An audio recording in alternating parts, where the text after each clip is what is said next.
বরিশালে যাচ্ছি কোনো এক সেলিব্রিটিদের বাসায় বেড়াতে। তো কার বাসায় গেলাম, কিভাবে গেলাম সবকিছুই থাকছে এই ভিডিওতে। সকাল থেকে এত পরিমাণে বৃষ্টি, আমাদের বের হওয়ার কথা ছিল সকাল 10টায়, সেখানে বৃষ্টি কমতে কমতে প্রায় 2:30 বেজে গেছে, আর বাসা থেকে বের হতে হতে আমাদের 3টা বেজে গেছে। তো বাসা থেকে বের হয়ে আমরা একটা অটো নিয়ে নিলাম। তো অটো নিয়ে সরাসরি চলে আসলাম স্টারে, কারণ দুপুরের লাঞ্চটা আমাদের তো বরিশালেই করার কথা ছিল, যেহেতু বৃষ্টির কারণে সকালে আমরা বের হতে পারিনি আর বাসায় কোনো রান্না বান্নাও করিনি।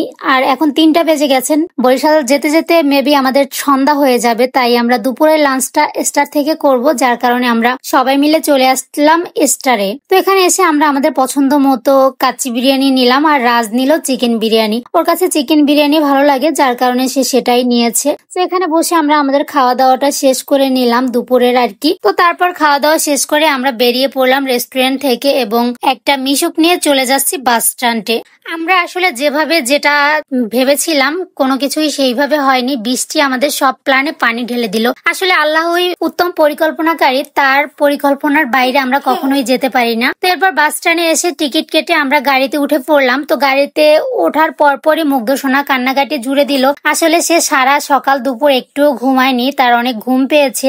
ঘুমানোর আগে সে প্রচুর জ্বালাতন করে। যাই হোক, বাস ছেড়ে দেওয়ার সাথে সাথে মৃদু বাতাস আসছিল, যার কারণে মুগ্ধ সোনা খুব শান্তিতে ঘুমিয়ে পড়েছে। সারাটা পথ 1.5 ঘন্টার জার্নি, পুরোটাই মুগ্ধ সোনা ঘুমিয়ে এসেছে, আমাদের একটু বিরক্ত করেনি, যার কারণে জার্নিটা একটু কষ্ট হয়নি। আর বাস থেকে এরকমের বাইরের ভিউটা ভিডিও করতে আমার বেশ ভালোই লাগে। পটুয়াখালী থেকে বরিশালের দূরত্ব মাত্র 40 কিলোমিটার, কিন্তু একটা বাস বুঝি না কেন 1.5 ঘন্টা সময় নিয়ে আস্তে আস্তে হেলে দুলে ধীরে ঠান্ডায় আসে।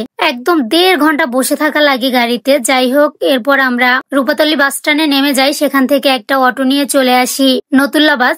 আর আমাদের বরিশাল শহরেও কিন্তু ঢাকার মতো জ্যাম পড়ে, তবে অনেক লম্বা জ্যাম না হলেও কিছু কিছু অল্প অল্প জ্যাম কিন্তু হয়। যাই হোক, এরপর আমরা একটা ফলের দোকানে এসে এখান থেকে বেশ কিছু ফল, বিস্কুট, চানাচুর যা যা আমাদের প্রয়োজন মতো কিনে নিলাম। তো তারপর একটা রিক্সায় উঠে পড়লাম। তো আমরা যেহেতু 3 জন, তো রিক্সায় তো 3 জন বসা যায় না, যার কারণে রাজ একটু উপরে বসলো, তারপর তার বাবা, তার পাশে আমি বসে পড়লাম মুগ্ধকে কোলে নিয়ে। তো এরপর এই যে আমরা রিক্সায় করে সবাই মিলে খুব মজা করে চলে যাচ্ছি। আসলে আমাদের প্ল্যান ছিল সকাল সকাল এসে বিকালটা আমরা সারা বরিশাল শহরটা একটু ঘুরে ঘুরে দেখবো, কিন্তু যেহেতু আস্তে আস্তে সন্ধ্যা হয়ে গেছে, কি আর করার। আর আপনারা তো ভাবছেন আমরা কোথায় এসেছি, এই যে দেখেন আমরা কোথায় এসেছি, আলিফ এন্ড সোনালী। নাম দুটো কি চেনা চেনা লাগে? তো পরবর্তী ভিডিওতে আমরা কি কি করলাম, কোথায় কোথায় ঘুরলাম সবকিছুই থাকছে।